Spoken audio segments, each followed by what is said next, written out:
Audacieux, curieux, perspicace. Il s'appelle B.L. Stryker et il mène l'enquête ce vendredi, 19h30. L'été passe à Seine.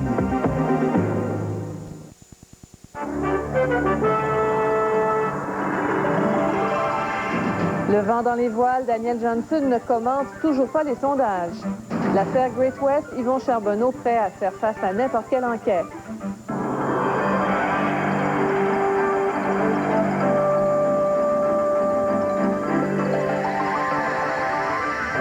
Le TVA avec Sophie Thibault. Bonsoir, Mesdames, Messieurs. Le premier ministre Daniel Johnson a fait campagne aux îles de la Madeleine aujourd'hui. M. Johnson a refusé de commenter le dernier sondage CROP qui montre que son parti remonte dans la faveur populaire. Par ailleurs, il a traité le chef du Parti québécois, Jacques Parizeau, de Père Noël qui distribue aveuglément ses promesses électorales. On écoute Paul Larocque. Ben oui, bonjour, monsieur le maire. C'est le maire, là. Mettez-vous là-bas! Après les péripéties aériennes d'hier, quoi de mieux qu'une bonne balade en mer pour s'en remettre? Il faut dire que le chef libéral avait aujourd'hui toutes les raisons d'être souriant. C'est que les nouvelles venues de la terre ferme étaient plutôt bonnes. À peine 2 points maintenant le séparaient du Parti québécois. Je constate que le message que nous avons est très cohérent. Et puis, jamais l'expression « bain de foule » n'est apparue plus à propos.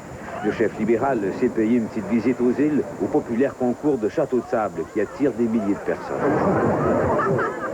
Un peu plus tôt, Johnson a tenté de récupérer un autre château, en fait, qui était un château fort libéral, le comté de Bonaventure, tombé aux mains du Parti québécois en février. Ici, les vieux méditants de la place n'y voient qu'une seule explication. Ah oui, mais regarde qu'est-ce que c'est qu'ils ont remis en tête ici dans l'Apple Bay, là. Celle-là ou celui qui avait choisi cette affaire-là. Un Père Noël. Je ne crois plus au Père Noël. Le Père Noël, quand il apportait des cadeaux, c'était quelqu'un d'autre qui payait. Et alors que le chef libéral se défend bien de faire des promesses à tout vent, son candidat dans Bonaventure se vante, lui, que les libéraux aient injecté 230 millions dans le comté. Mais peu importe, Daniel Johnson, lui, n'avait rien annoncé ou à promettre aujourd'hui aux Gaspésiens ou aux Madelinots. Les Madelinots, c'est bien connu, ont le pied marin, mais attention, pas juste en mer, en politique aussi. Depuis un quart de siècle au moins, les Madelinots votent du bon bord, comme on dit. Surveillez bien, le 12 au soir, les résultats qui émaneront des îles de la Madeleine, qui sont toujours publiés en premier. Car les vagues, quelles qu'elles soient, ont l'habitude de commencer ici. Ici Paul Larocque, TVA, au large des îles de la Madeleine. On en parle abondamment de cette entente intervenue entre Great West et le candidat libéral dans Bourassa, Yvon Charbonneau. Hier soir, la compagnie en a révélé la teneur et aujourd'hui, l'ex-syndicaliste a confirmé qu'il a réglé hors cours son litige pour la somme de 40 000 $. Et Yvon Charbonneau réplique à Jacques Parizeau, il se dit prêt à faire face à n'importe quelle enquête. Là-dessus, Charles Faribault. Les libéraux n'ont pas fait les choses à moitié. C'est flanqué du grand patron des communications du parti pour l'ensemble de la campagne électorale en rouge à gauche de l'écran, Richard Vigneault, que Yvon Charbonneau a fait cette apparition publique. Non content du traitement médiatique de cette affaire dans les bulletins de fin de soirée et dans les journaux d'aujourd'hui, les libéraux ont pressé le citron pour obtenir le maximum de jus de cette histoire. Ainsi, la menace de Jacques Parizeau de réclamer une enquête du président des élections, Pierre F. Côté, n'impressionne pas du tout Yvon Charbonneau. Parce que ceci est d'ordre privé. Il n'y a aucune espèce de forme de contribution qu'on peut imputer à quoi que ce soit là-dedans, mais il fera la demande d'enquête à qui il voudra. Yvon Charbonneau règle pour 40 000 $ un litige de 661 000 $ portant sur la location d'un bureau de 6 000 pieds carrés au 18e étage de cet édifice du centre-ville. Il a dû emprunter une somme de 30 000 $ de la Banque nationale. Mais il estime que la poursuite de la Great West était contestable et qu'il aurait pu, en y mettant le temps, obtenir gain de cause. Il souhaitait cependant avoir les coups des franges pour faire de la politique. Il croit que cette histoire va se retourner contre les péquistes. Absolument pas. J'ai fait des tournées ce matin encore dans les commerces et j'ai rencontré beaucoup de gens dans certaines épiceries, certains magasins dans Bourassa. Et les gens disent, quand est-ce que les journaux vont vous lâcher avec ça, M. Charbonneau? On a bien hâte de discuter de politique. Quand est-ce que les péquistes vont arrêter de vous salir, M. Charbonneau? C'est ça qu'ils disent, les gens. Est-ce la fin de l'affaire Charbonneau? Tout dépendra des intentions de Jacques Parizeau et des stratèges péquistes qui ont forcé déjà la publication de cette entente confidentielle. Peut-être jugeront-ils eux aussi qu'il y a encore du jus à tirer de ce citron. Charles Faribault, TVA, Montréal. De son côté, le chef du Parti québécois s'est accordé un répit aujourd'hui, mais il y a 4 candidates du parti qui ont dénoncé aujourd'hui les politiques libérales en matière de conditions féminines.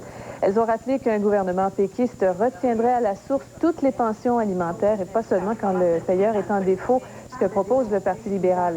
Les candidates ont aussi insisté, un gouvernement péquiste va forcer les entreprises à négocier l'équité salariale entre les deux sexes.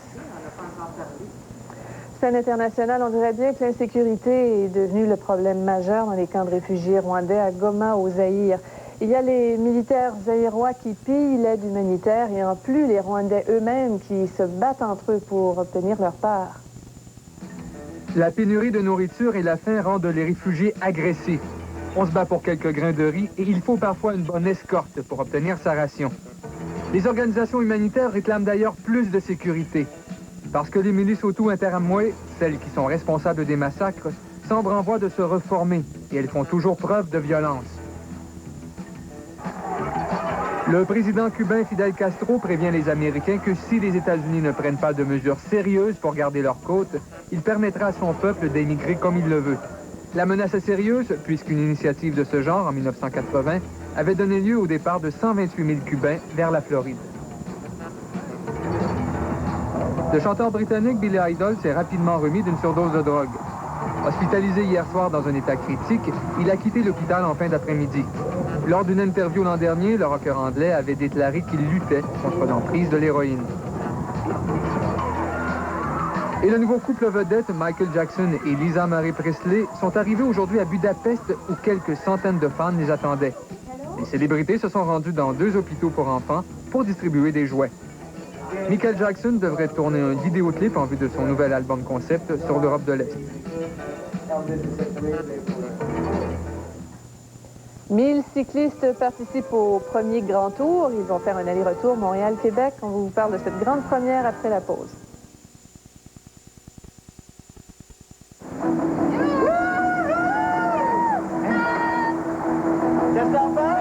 Elle est belle, hein? On va t'appeler monsieur. Ça va peut-être finir pour arriver à l'heure. Ça te tente-tu? Ça roule. Quelque chose de rare. C'est le fun à conduire.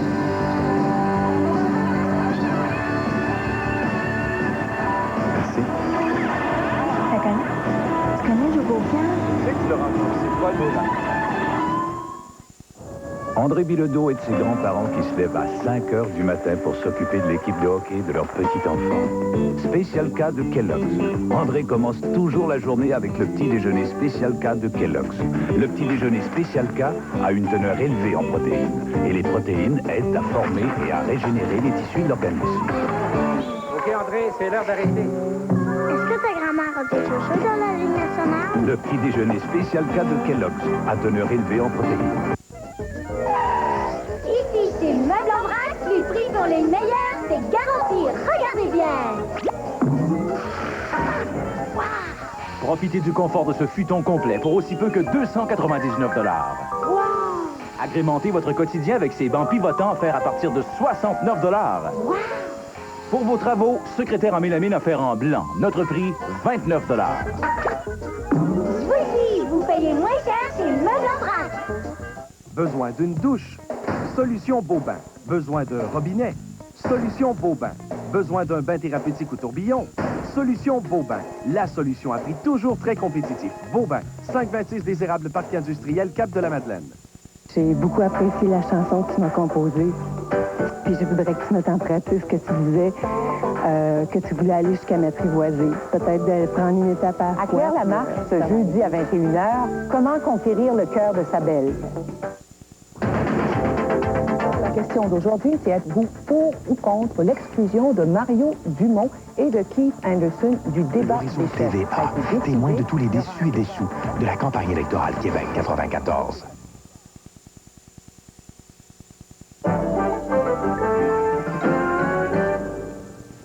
Une mort suspecte, c'est selon les policiers de la CUM Parle. On a retrouvé le corps d'un homme de 49 ans dans une résidence de Pierrefonds. La police refuse de parler de meurtre, même si un homme s'est présenté au quartier général ce matin pour leur dire qu'il pensait avoir tué un homme. Alain Naud s'est rendu sur les lieux. À 8 heures ce matin, un homme dans la trentaine se rend au quartier général de la police de la CUM avec son avocat. C'est lui qui annonce aux policiers qu'un corps se trouve dans un sous-sol d'une maison de Pierrefonds. C'est ici, dans un appartement situé au sous-sol de cette maison, que les policiers ont fait la macabre découverte à 8h30 ce matin. Le corps de la victime était étendu sur le plancher. On pense qu'il aurait été étranglé. Actuellement, on enquête. Ça semble être un homicide, un meurtre, mais on va devoir attendre un peu les résultats de l'autopsie pour confirmer. Et puis, évidemment, l'interrogatoire de notre témoin principal, à savoir si c'est un témoin ou un suspect. Cette mort suspecte remonterait à plus de 24 heures. Dans le voisinage, on ne comprend pas pourquoi on aurait tué cet homme. C'est pas un gars qui fait beaucoup de bruit. Il était toujours en temps avec son char, nettoyer son char et tout ça, mais à part de ça, c'était un gars très, très tranquille. C'est un homme qui est assez tranquille. C'était un bon voisin, disons. J'étais très surprise de voir ce qui est arrivé ce matin. La police poursuit son enquête. L'homme qui a donné les informations aux policiers est le témoin principal de cette mort suspecte. Alain Naud, TVA, Pierrefonds. Un accident qui est arrivé à la sortie Jacques-Cartier du boulevard Tachereau a fait 5 blessés légers la nuit dernière à Longueuil. Les blessés sont 2 garçons et 3 filles dans la vingtaine. Le conducteur de la Honda Civic a raconté aux policiers de Longueuil qu'il avait rétrogradé pour prendre le virage immédiatement après la sortie. C'est alors que son volant a bloqué et que son véhicule a percuté le bord de la chaussée avant de capoter.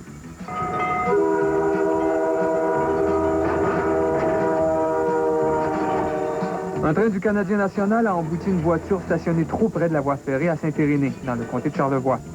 La voiture a frappé 2 autres automobiles qui ont été endommagées. Un début d'incendie dans le moteur du véhicule a été vite maîtrisé par un employé du train. Heureusement, il n'y a pas eu de blessés. Malgré un panneau avertisseur du CN, les vacanciers continuent de stationner leur automobile à cet endroit pour profiter de la plage. La police de la communauté urbaine de Montréal a ouvert une enquête sur le comportement peu réglementaire de 2 de ses agents. Sur cette photo amateur, on y voit 2 policiers profondément endormis dans leur autopatrouille. Leur supérieur, lui, n'entend pas laisser dormir l'affaire. Charles Manson va rester bien longtemps dans la mémoire collective pour les meurtres sauvages qu'il avait commandés. Manson était à la tête d'une secte connue pour ses rites sataniques et quand, il y a 25 ans, il a poussé 4 de ses disciples à assassiner 7 personnes, dont Sharon Tate, la femme de Roman Polanski. Le pire dans tout ça, c'est que le personnage de Manson exerce toujours une fascination morbide qui est bien difficile de comprendre. Charles Manson aura 60 ans en novembre prochain. Même s'il répète qu'il n'éprouve aucun remords pour les actes qu'il est accusé d'avoir commandés, il se considère comme une bonne personne. Pourtant, au petit matin du 9 août 1969, 4 disciples de la famille Manson, un X gravé sur le front, pénètrent dans la résidence de Sharon Tate, l'épouse de Roman Polanski, enceinte de 8 mois. Ils vont se livrer à un véritable massacre. Certaines victimes sont poignardées avec acharnement, d'autres sont abattues avec des armes à feu. Mais l'horreur ne s'arrête pas là. Le lendemain, les mêmes tueurs frappent cette fois le couple LaBianca, propriétaire d'une chaîne de supermarchés. Manson et 4 meurtriers ont été reconnus coupables et condamnés à la prison à perpétuité. Toutes leurs demandes de libération conditionnelle, 47 en tout, ont été refusées. Après avoir incarné Satan, Charles Manson se prend maintenant pour Dieu et fascine toujours. Le groupe Guns N' Roses a même enregistré une chanson écrite par lui. Mais après avoir passé autant de temps en prison, Manson s'est fait une idée. Il prétend maintenant n'avoir plus le goût d'en sortir. Souhaitons-le. Grande première au Canada, plus de 1000 cyclistes ont quitté ce matin Montréal en direction de Québec. C'est le Grand Tour, un Grand Tour bien encadré. C'est toute une logistique dont les gens du Tour de l'île de Montréal sont responsables. C'est le réseau TVA qui est le commanditaire officiel du Grand Tour et qui va suivre de très près toute l'expérience. Lucie Paquin nous en donne un aperçu. On part, mais on va revenir. Voyons. Dès 7 heures ce matin, des centaines de cyclistes s'affairaient déjà autour de leur vélo, voyaient aux derniers préparatifs, impatients de prendre le départ, mais surtout de relever le défi. C'est un genre de défi, de challenge. Là, je suis en vacances pendant 2 mois, fait que cette semaine-là, c'est pour du vélo. Pour ça, c'est le plaisir de le faire en groupe. Ça va être une grosse partie de plaisir. On passe aux prochaines journées. On commence lentement, on roule mollo. Chacun à leur rythme, mais toujours bien encadré par une soixantaine de bénévoles. Ces mordus du vélo parcourront en 8 jours un peu plus de 700 km, soit Montréal-Québec aller-retour. Alors, 100 km dans une journée, quand on a eu ça à faire en vacances, ça serait très bien. Les participants ont entre 7 et 77 ans. Mireille et Pierre-Yves sont les seuls à s'être inscrits avec leurs 2 jeunes enfants. T'as une bonne bicyclette? Oui. Elle va tenir le coup? Oui. Oui. Un pépin, c'est un gros malheur. On prend l'autobus, on s'en revient. Alors, l'encadrement qu'offre en plus Vélo Québec, on se sent très en sécurité. C'est la première fois au Canada qu'autant de cyclistes participent à une aussi longue randonnée. Tout est prévu pour que les participants aient un maximum d'autonomie tout en pouvant profiter des nombreux avantages d'un voyage de groupe. Dans ce cas-ci, nos bagages sont transportés lorsqu'on arrive, le repas est préparé, le petit déjeuner du lendemain matin, le parcours est balisé avec des panneaux lorsqu'on tourne à droite, à gauche, avec le kilométrage. Fait que c'est du luxe. Il y a des gens qui aiment faire du vélo, mais qui sont hésitants à partir en voyage à vélo en se disant, bien, comment je vais faire pour transporter mes bagages? Qu'est-ce que je fais si j'ai un pépin mécanique? Nous, on s'est dit, on vous organise une belle randonnée de vélo, on s'occupe de tous les tracas logistiques, puis vous avez juste le plaisir de rouler. Ah, c'est le fun, on est une gang. Le premier arrêt a eu lieu à l'Épiphanie pour le dîner. Les cyclistes y ont reçu un accueil chaleureux. La randonnée n'est qu'à ses débuts que déjà les organisateurs rêvent de l'an prochain où l'on espère accueillir entre 2 et 3 000 cyclistes. Je pense que ça peut devenir un super événement touristique. Lucie Paquet, TVA, l'Épiphanie. Il ne faudrait pas que ces gens-là dorment à la Belle Étoile cette nuit, hein, Julie? Non, mais ils vont avoir une belle journée demain. Oui, c'est déjà ça. Ils vont se geler les orteils. Oui, hein? je me suis fait d'ailleurs traiter d'oiseau de malheur aux 18 heures, un petit peu après, parce que j'ai annoncé un risque de gel au sol. Et je vais reprendre la peau de cet oiseau de malheur pour vous annoncer encore qu'il va y avoir... il y a un risque de gel au sol pour 4 régions, en fait, pour la Beauce, l'Estrie, pour la péninsule gaspésienne et pour le Bas-Saint-Laurent. Ce sera pas très, très chaud cette nuit. On vous donne des détails sur les prévisions de demain. Bonne nouvelle. Pour l'instant, voici les résultats des différents tirages de l'Auto-Québec. Ce soir, on commence avec le Loto Super 7. 7, 19, 21, 26, 38, 40, 42, complémentaire 33, l'extra 1, 6, 1, 2, 7, 0. On poursuit avec le 649 et un gros lot approximatif de 5 millions de dollars. 3, 8, 11, 12, 21, 48, complémentaire 43, l'extra 1, 3, 6, 8, 3, 7. Le Select 42, 6, 18, 20, 22, 27, 41, complémentaire 28, la mise taux 7, 12, 19 et 34. La quotidienne plutôt à 3 chiffres, maintenant 5, 6, 7 et à 4 chiffres 0, 1, 4, 3.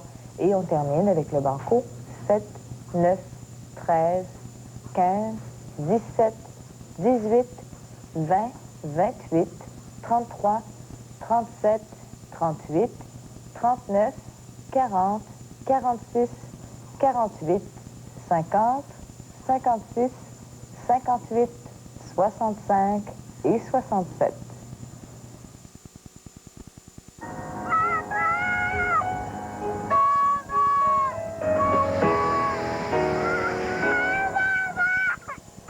J'ai pas bu tant que ça.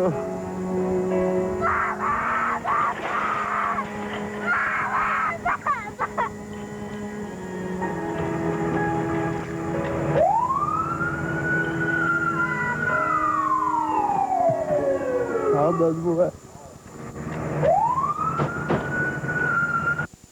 Gillette vous propose une forme de protection antisudorifique révolutionnaire. L'antisudorifique gel clair de Gillette. Son gel transparent, propre et hautement efficace s'étend en douceur, sans laisser de résidus blancs et forme une barrière de protection invisible contre la moiteur et les odeurs. Protection qui dure toute la journée. Le gel clair de Gillette. L'un des désodorisants et antisudorifiques de pointe de la série Gillette.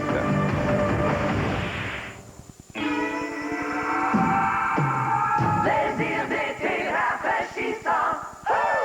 Plaisir d'été rafraîchissant. McCain présente son nouveau thé glacé concentré congelé. C'est une boisson désaltérante et rafraîchissante contenant des extraits de thé de première qualité. Le thé glacé McCain, sans caféine, sans goût poudreux. Seulement la saveur pure et rafraîchissante d'un bon thé glacé. Sans caféine, sans goût poudreux. Le thé glacé McCain. Prendre le thé n'aura jamais été si rafraîchissant. Besoin d'un évier de cuisine? Solution Beaubain. Besoin de robinet? Solution Beaubain. Besoin d'une nouvelle salle de bain? Solution Beaubain. La solution à prix toujours très compétitif. Beaubain, 526 Désirable, Parc industriel, Cap de la Madeleine. Bonsoir tout le monde. Lundi à la vie à Mauricie, on vous amène dans un lieu où vous pouvez puiser l'inspiration. Nous irons à la maison Rodolphe Duguay de Nicolette Sud. J'espère que vous serez là. Nous y serons à lundi.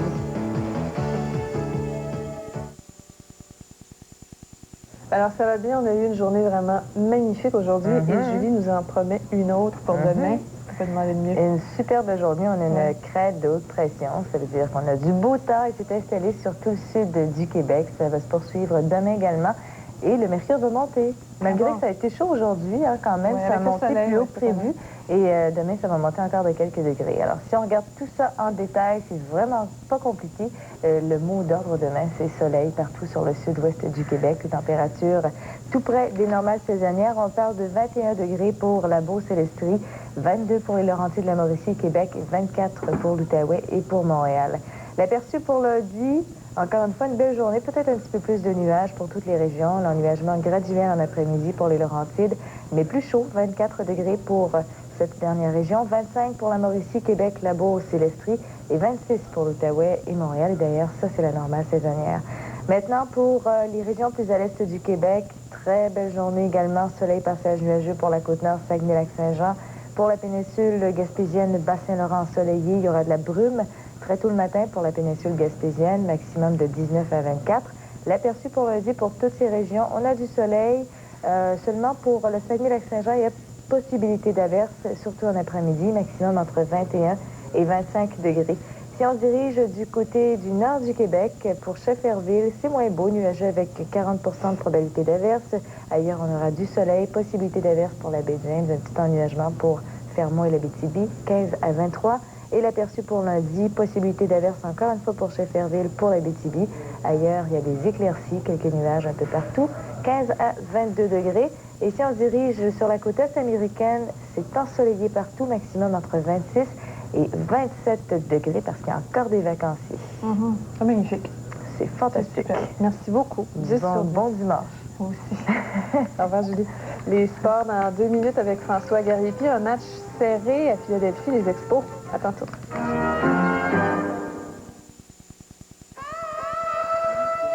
Ah, des fois, là, il fait chaud. Mais pas chaud, là. Ben chaud. C'est le chaud mouillé. Chaud collant. Ben, il y en a peut-être qui peuvent endurer le chaud, mais moi, j'endure pas la soif. Ça me prend la nouvelle bouteille Contour originale de Coca-Cola de 600 ml au prix de 500. Ouais.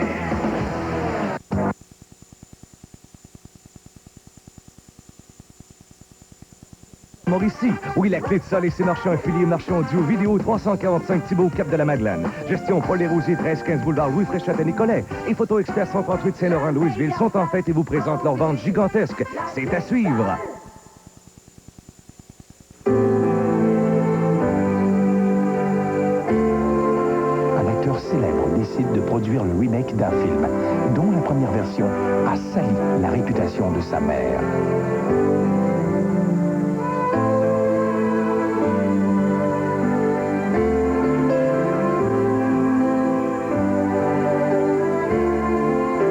Retrouvez Alain Delon dans la mini-série Cinéma, ce lundi 21h à TVA.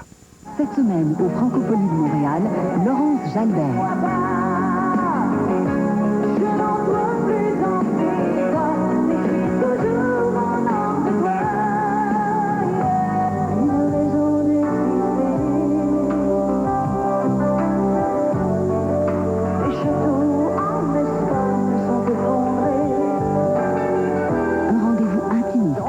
Jalbert, ce dimanche 19h à TVA. La Clé de Sol et ses marchands affiliés de la Mauricie vous présentent leur vente gigantesque de Sony chaîne 200 watts complète, incluant lecteur laser à 5 disques pour seulement 799 $. Magnétoscope Toshiba de haute qualité pour seulement 279 $. Et pas de TPS, la Clé de Sol. La haute technologie est un secteur excitant pour les investisseurs. Beaucoup de promesses, il y a des désillusions. Cette semaine, au programme, une compagnie québécoise qui a répondu aux attentes. Harald Muller est vice-président chez Technologie Aiken. Finance dimanche 11h30. C'est demain que sera couru le Grand Prix à Trois-Rivières. Et victoire de Stéphane Talbot au BIC.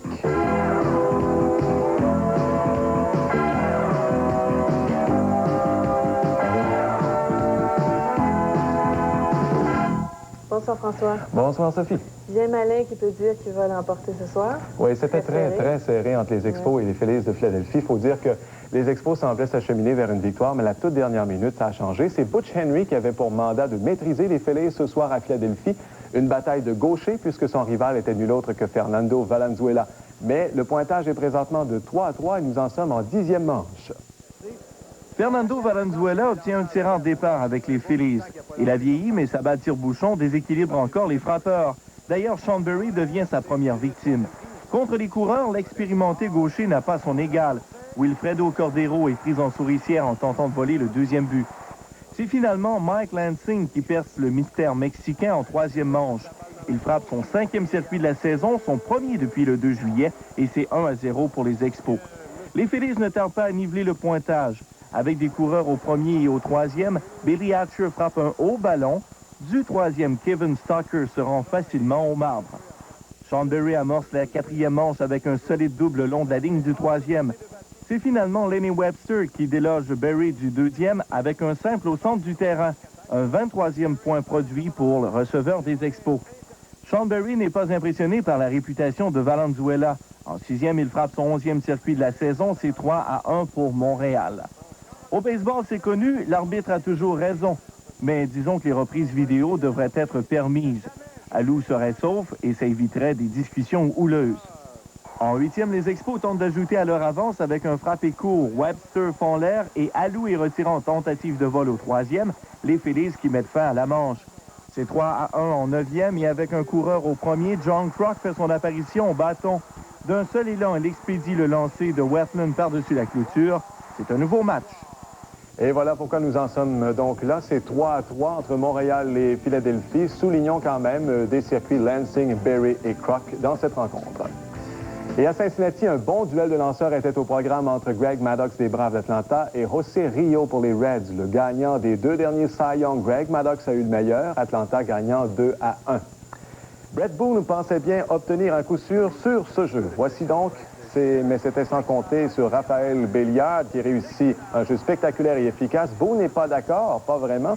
On va voir la reprise qui semble démontrer que le joueur des Reds avait raison là-dessus. José Rio accordera le premier point du match sur le coup de Terry Pendleton et Fred McGriff, parti du 2e but, marque et donne les devants 1-0 à Atlanta. Victoire finalement des Braves 2-1 contre les Reds. Maddux le gagnant. C'est une 15e victoire pour lui, un circuit pour Dave Justice. Pour l'instant, les Braves sont à 4,5 des Expos qui jouent toujours. Voici maintenant les autres résultats dans la nationale.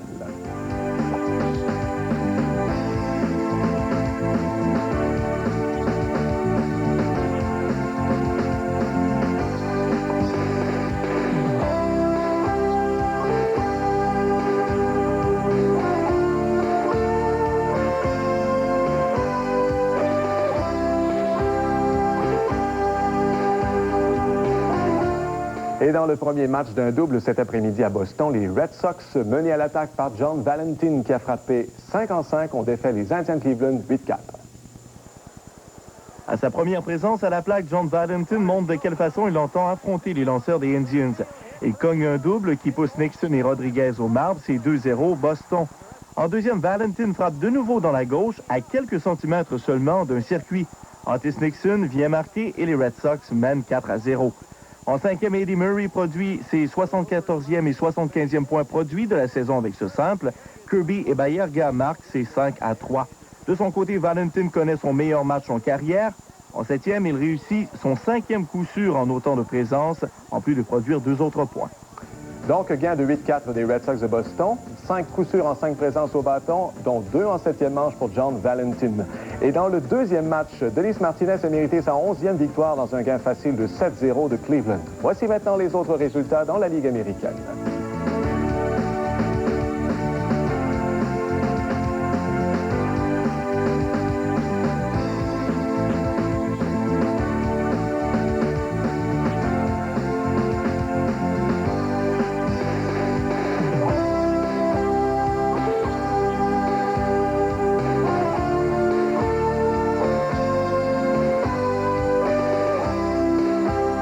Et alors qu'il est plus que probable qu'il y aura déclenchement d'une grève dans le monde du baseball majeur dès jeudi soir minuit, il serait bon de chercher à comprendre pourquoi nous en sommes rendus à ce point critique.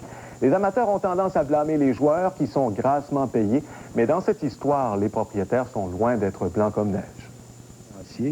Assez court et c'est eux qui déclarent la grève. Donc, on ne peut pas nous blâmer pour tout là, en tant que propriétaire. C'est quand même pas nous qui déclarons cette grève. C'est eux qui ont pris cette décision. Caroline, je pense que la situation est déjà suffisamment tendue. C'est pas nous qui y ajoutons. Évidemment, Claude Brochu défend le discours patronal et cette bonne guerre. Surtout que les joueurs apparaissent souvent comme des primadonnas, gagnant des salaires mirobolants dans une société très loin du plein emploi. Mais ce système, ce sont les propriétaires qui l'ont créé par leur avidité en voulant s'acheter des championnats et en déversant leurs millions sur les meilleurs joueurs, les propriétaires ont créé une échelle salariale démesurée où le joueur moyen gagne 1 million par saison.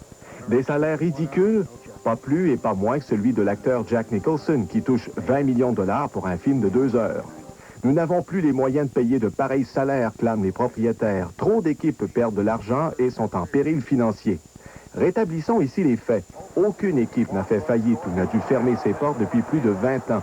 Et bien plus, les clubs se vendent souvent une fortune permettant de réaliser des profits colossaux. Les Orioles de Baltimore, achetés 70 millions en 1989, ont été revendus moins de 4 ans plus tard, 173 millions de dollars. Et on disait de cette équipe qu'elle était en péril. Les Expos achetés par le clan Brochu 100 millions pourraient se vendre plus de 160 millions de dollars à un groupe américain prêt à déménager le club au pays de l'oncle Sam. Jamais non plus les propriétaires ont été suffisamment disciplinés pour stopper la constante hausse des salaires. Et l'association des joueurs compte d'ailleurs sur le fait que la solidarité patronale va sans doute s'effriter à nouveau après quelques jours de conflit. Peut-on en effet croire que Ted Turner d'Atlanta ou George Steinbrenner de New York seront longtemps solidaires des équipes de petits marchés comme Montréal ou Milwaukee? Les joueurs en doutent, même si... Ça n'a pas changé. Je suis complètement en appui et la proposition qu'on a faite aux syndicats et aux joueurs, il y a déjà 1 mois, 6 semaines ou 2 mois, là, reste ferme. Je considère que c'est une proposition. Voilà, changeons de discipline. Même sans participer au Grand Prix de Trois-Rivières, Jacques Villeneuve n'en a pas moins retenu l'attention aujourd'hui, jour de qualification pour l'épreuve de demain. Jacques Villeneuve Jr. était un visiteur très attendu aujourd'hui à Trois-Rivières. À défaut d'être sur la piste, il a été particulièrement mordant dans ses paroles lorsqu'il a été appelé à commenter les propos émis récemment par Jacques l'oncle, disant de lui qu'il ne conduisait pas comme un Villeneuve. Parce que quand quelqu'un de la famille dit quelque chose qui est supposé sortir négativement, c'est sûr que ça fait jamais plaisir. Mais bon, je vois pas pourquoi je devrais être comme eux ou les imiter. Ma carrière se passe bien. Et je vois pas pourquoi je devrais l'imiter lui, vu de la manière à laquelle sa carrière est tombée en fumée. Quant à Jacques Senior, il semblait davantage préoccupé par le comportement de sa voiture. Il a réalisé le 5e meilleur temps de la séance de qualification du matin, qui a été dominée par l'Ontarien David Embringham. Il semblait aller mieux au-dessus des bosses, de toute façon, ça semblait un petit brin mieux. Alors, pas parfait, c'est pas une Cadillac encore comme on va le dire. Patrick Carpentier, quant à lui, a enregistré le 6e meilleur temps. Sa monoplace semblait se comporter un peu mieux qu'hier. C'était pas mal mieux, mais j'ai encore de la difficulté à m'enlever dans la tête la conduite de l'Indy Light, parce que c'est complètement différent. Mais ça a été mieux un matin, mais j'ai fait seulement 7 tours, je crois. Puis on a eu de la difficulté avec une des courroies du moteur. Dans les autres qualifications, Bruno Bianchi a consolidé sa pole position en Formule 1600. En Trans-Am, ce fut l'affaire du Californien Tom Kendall, l'Ontarien Ron Fellows n'ayant pu faire mieux qu'une 3e place. En fin de course, c'était également à l'horaire aujourd'hui. En World Challenge, Mauro Baldi de Monte-Carlo a été le premier à se pointer au fil d'arrivée, suivi du vétéran Elliott Forbes Robinson. En Enduro Série Michelin, la victoire est finalement allée au duo ontarien Wildon Wilkins qui a devancé le Québécois Stéphane Veilleux. Serge Allary, TVA, Trois-Rivières. Et Jacques Villeneuve-Fils, donc, ne sera pas de la course en Formule Atlantique, c'est connu, demain, en raison de l'accident qu'il a subi la semaine dernière en Formule Indy. Mais le jeune Villeneuve vivra une première expérience en devenant l'analyste de TVA Sport, qui diffusera en direct le Grand Prix à compter de 15h30. Oui, malheureusement, je ne pourrais pas m'amuser avec les autres pilotes et ça risque d'être assez difficile de les voir tourner. Et moi, je devrais avoir les bras croisés, mais bon, je vais pouvoir le regarder sur les écrans et le commenter. Donc, qu'il y aura un petit peu d'intérêt de ce côté-là, oui. Voilà, demain sur nos ondes. Au golf, la 3e tranche de la classique Bell Téléphone au club Bic, près de Rimouski, a été remportée par Stéphane Talbot, qui a remis une carte de 65-7 sous la normale. Stéphane Talbot, qui a réussi le birdie sur 3 de ses 4 premiers trous, a joué 65 aujourd'hui pour terminer les 2 rondes de cette tranche comptant pour le championnat du circuit de golf professionnel québécois avec un cumulatif de 134, 10 coups sur la normale. Jean-Louis Lamarre et l'Ontarien Bob Flairrow ont pris le 2e rang à 3 coups du vainqueur. 3 golfeurs suivent à 4 coups de la tête, soit Marc Giroir, le vainqueur des 2 premières tranches, ainsi que Rémi Bouchard et Daniel Talbot. La victoire a valu à Stéphane Talbot la jolie somme de 4 000 $. La 4e des 5 tranches de la classique Bell Téléphone sera disputée au Club Godefroy, près de Trois-Rivières, du 23 au 25 août. Par ailleurs, à Grand-Blanc, au Michigan, la 2e ronde de l'Omnium Buick a été l'affaire aujourd'hui de Corey Pavin. Après un beau coup d'approche au 18e trou, Pavin a remis une carte de 65, 7 coups sur la normale. Il totalise, après 2 rondes, 131 coups et se classe premier à moins 13. Mais même s'il a 4 coups d'avance sur son plus proche rival, Fred Funk, Pavin n'a pas attiré l'attention autant que son copain Paul Azinger. Participant à son premier tournoi après avoir soigné un cancer, Azinger a joué 70 pour un total de 146, ce qui ne lui a pas permis de se qualifier. Duffy Waldorf se retrouve au 3e rang sur un pied d'égalité avec Davis Love. Les deux sont à moins 8. Mais le coup de la journée appartient à David Peoples, qui a surpris tout le monde avec un coup précis au 17e trou, un long roulé qui tombe dans la coupe. À moins qu'il appartienne à Fred Couples, qui au 15e trou a effectué un long roulé pour inscrire un birdie. Couples partage la 5e position avec 3 golfeurs à 5 coups du meneur. Les 2 dernières rondes auront lieu demain. D'autre part, au Jeu de l'amitié à Saint-Pétersbourg, en Russie, la Française Surya Bonali a gagné la médaille d'or en patinage artistique. Bonali a terminé 2e dans le programme libre, mais ce fut suffisant pour se classer première après une belle performance dans l'élément technique vendredi. Et voilà, et puis, puisqu'on parlait des Expos, ils jouent toujours actuellement en 11e manche. Ils mènent 4-3. On va voir le jeu qui leur a donné les devants. Voici donc ce jeu-là. C'est Will Cordero qui est au 3e à la suite d'une erreur et d'un coup retenu sacrifice de Webster. Fraser fonce là-dessus. Fraser a frappé, c'est Cordero, qui a marqué. Et c'est donc 4-3 en 11e. Le match n'est pas terminé pour l'instant. Et journée mouvementée aujourd'hui autour de la BTB avec la présentation de 2 épreuves. Sylvain Roy de l'équipe canadienne a perdu son maillot brun qu'il a endossé en matinée lors du contre-la-montre individuel en chutant à 3 km de l'arrivée de la 7e étape. C'est le Québécois Sébastien Morissette qui a remporté cette étape de 100 km entre Amos et Lassar. Au classement général, Guillaume Belzile s'est emparé du maillot brun du leader à la veille de la 8e et dernière étape, une course sur route de 73 km. Et puis, on peut peut-être donner un résultat en terminant. Défaite des Roadrunners, 9-4 contre les Tritons de Tampa Bay. C'est au roller hockey. Réal Godin a marqué 2 buts dans la défaite de l'équipe d'Yvan Cournoyer. Alors voilà, Sophie, on peut rappeler donc que c'est 4-3 pour l'instant, en 11e manche pour les Expos contre les Phillies. Excellent. Merci beaucoup, François. Merci. À demain. À demain. Ben voilà, merci beaucoup de votre attention. Mesdames, Messieurs, bonne nuit. Couvrez-vous bien. Ça va être froid, surtout dans certaines régions. Bonne nuit, on se retrouve demain, 18h. Au revoir.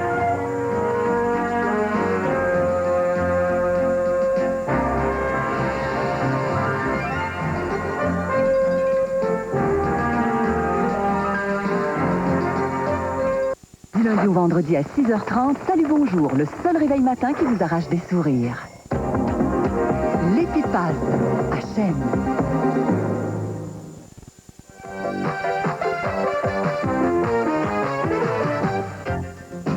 Bonsoir, mesdames, messieurs, c'est Lise Lapointe qui vous souhaite la bienvenue au tirage de l'Auto-Québec. Alors, ce soir, nous aurons les tirages du Select 42, du Misto, de la Quotidienne, de Banco, du Loto 649 et de l'Extra. Mais en tout premier lieu, nous allons visionner ensemble les tirages du Super 7 et de l'Extra, réalisés tard dans la nuit de vendredi à samedi. Alors, voilà donc pour une possibilité de 2 500 000 ce tirage du Super 7. Alors, nous voyons maintenant les boules numérotées de 1 à 47. Les boules vont s'insérer dans le boulier. Voilà qui est fait. Les Québécois peuvent miser jusqu'à 23h le vendredi. C'est la même chose suivant le décalage horaire à travers le pays. Le gros lot est toujours d'au moins 2,5 millions de dollars et comme il a été remporté, donc pour ce tirage, le gros lot est évalué à 2 500 000 dollars. Nous avons effectué le tirage en fin de soirée vendredi à Toronto sous la surveillance de la firme Thibault Pitt Marwick. Alors, nous commençons cette séquence avec le 26, c'est suivi du 21. Nous enchaînons avec le 7. Cette fois, c'est le 38. Maintenant, c'est le 19. Le 19.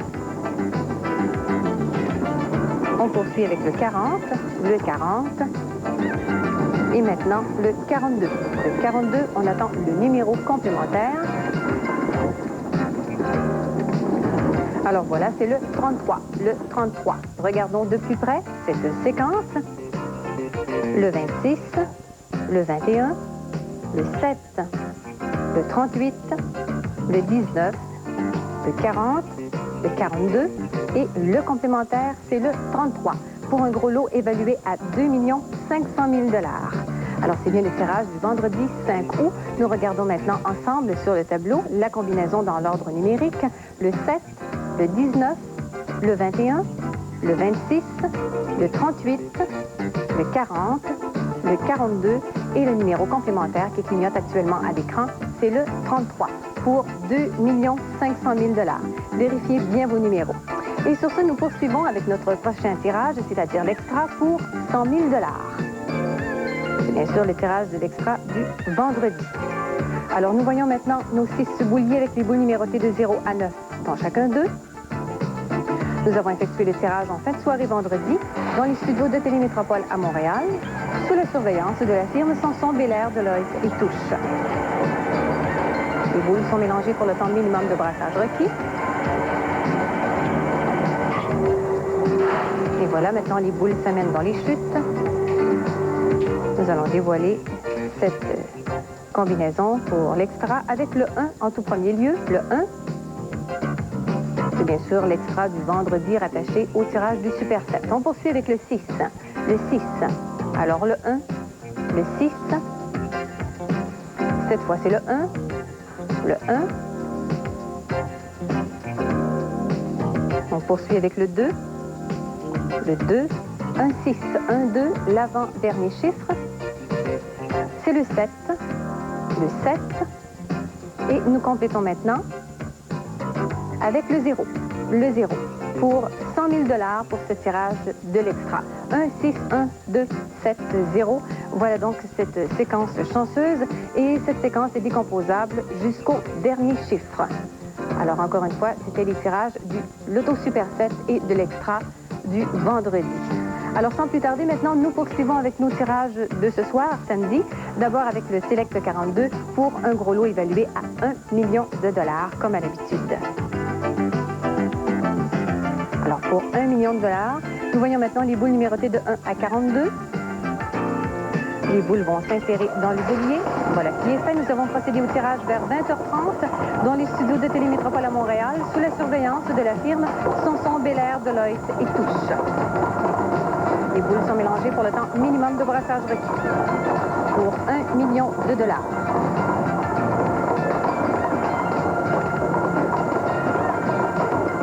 Nous allons bientôt connaître cette séquence pour le Select 42.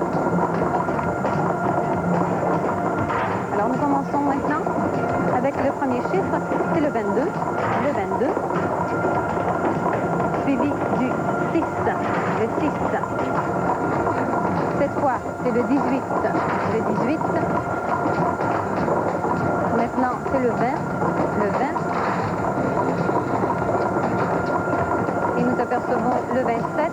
Le 27. Cette fois, c'est le 41. Le 41. Et le complémentaire, le 28. Le 28.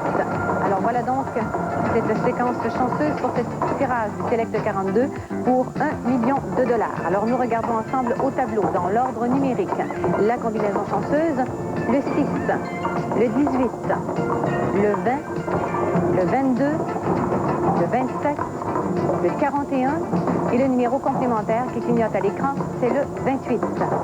Alors encore une fois, je vous souhaite la meilleure des chances. Sans plus tarder, nous poursuivons avec notre prochain tirage, c'est-à-dire le museau, pour partager une cagnotte évaluée à 50 000 $. Alors nous réinsérons les boules dans le boulier. Voilà qui est fait. Vous avez bien sûr jusqu'au jeudi minuit pour valider vos mises.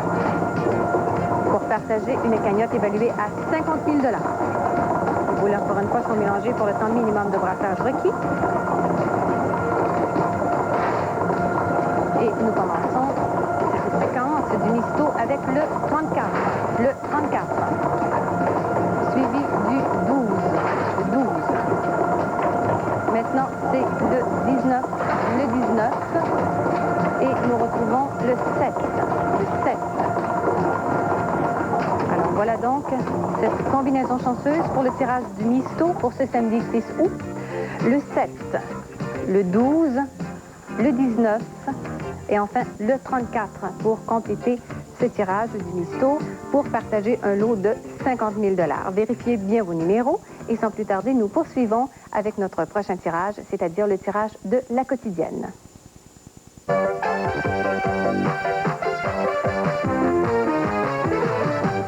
Nous sommes maintenant prêts pour le tirage de la quotidienne. Alors nous commençons à l'instant avec la quotidienne à 3 chiffres pour 450 fois votre mise.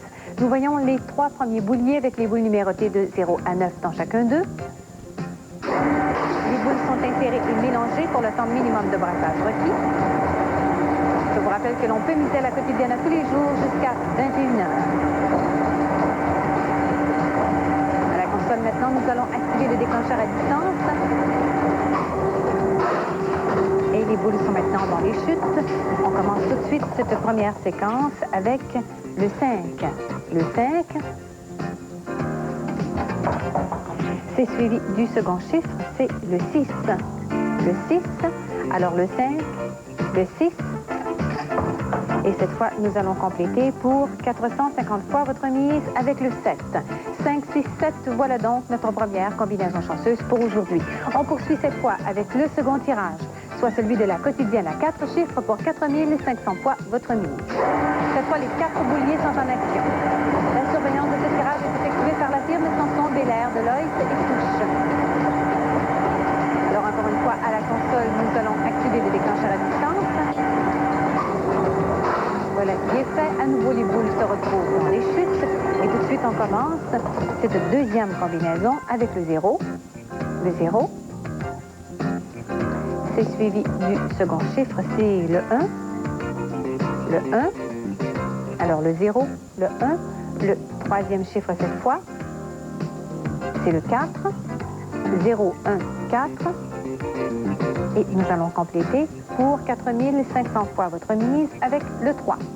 0, 1, 4, 3. Voilà donc notre deuxième combinaison chanceuse pour aujourd'hui. Encore une fois, je vous souhaite la meilleure des chances. Sans plus tarder, nous poursuivons avec notre prochain tirage, c'est-à-dire Banco. Alors maintenant, nous voyons les boules numérotées de 1 à 70. Les boules vont s'insérer dans le boulier. Voilà qui est fait.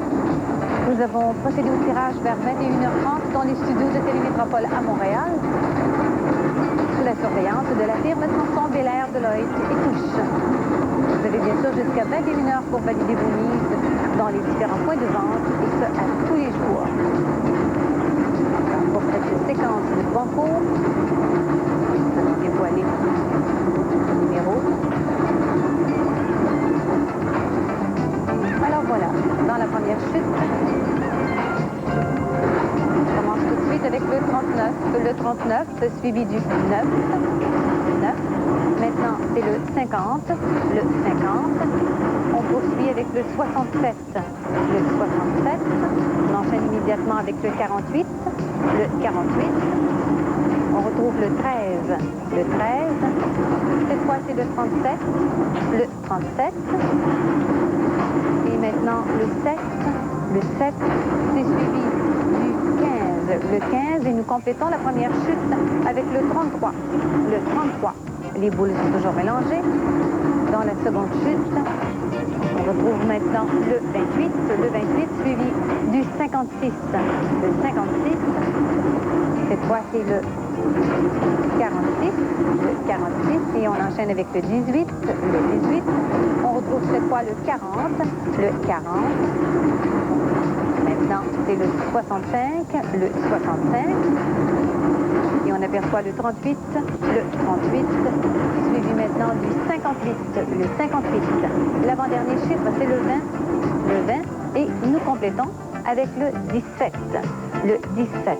Alors voilà donc cette combinaison chanceuse pour ce tirage de Banco pour ce samedi 6 août 94.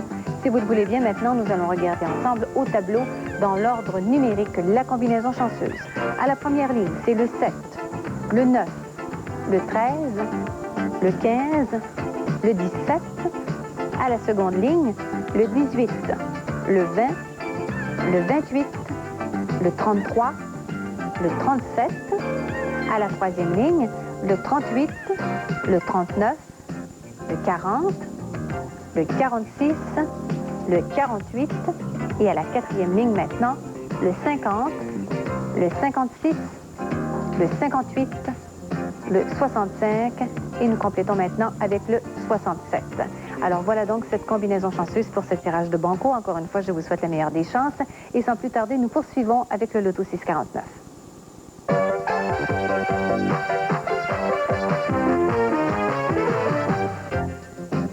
Alors maintenant, nous procédons au tirage du loto 649. Je vous rappelle que lors du dernier tirage, le gros lot n'a pas été remporté.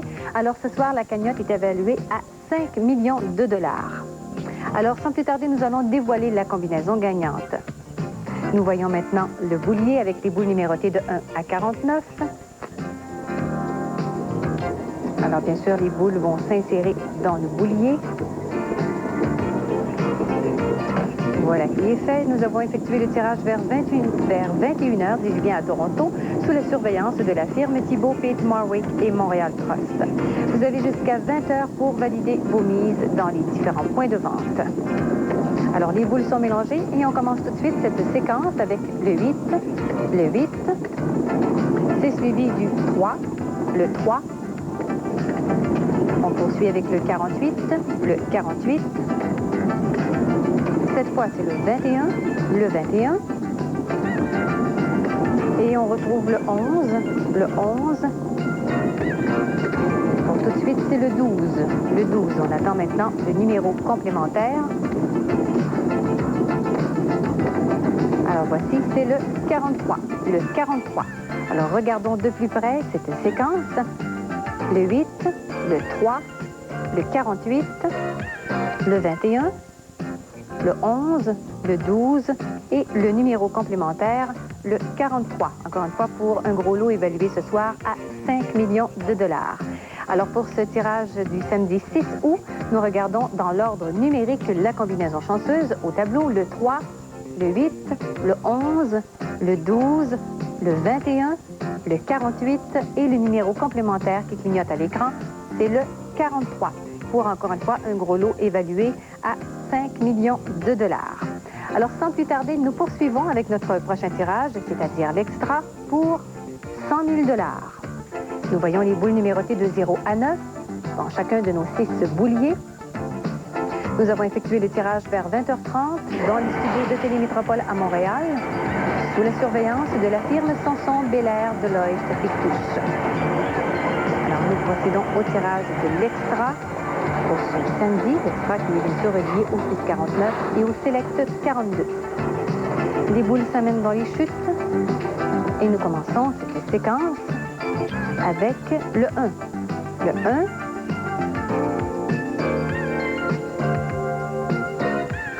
On poursuit maintenant avec le 3. Le 3. C'est suivi du 6. Le 6.